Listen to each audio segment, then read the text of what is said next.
Қазақ емес қарашаның тағдыры, жауап берер күн туады әрбірі.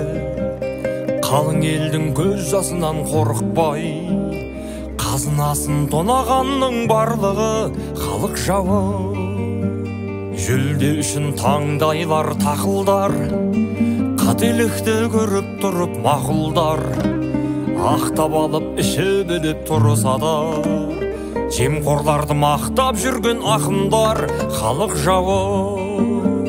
Жақсыларға күйе жаққан жамандар, Құдай жоқ деп айтып жүрген надандар, опасыздық жасағандар отанға ана тілін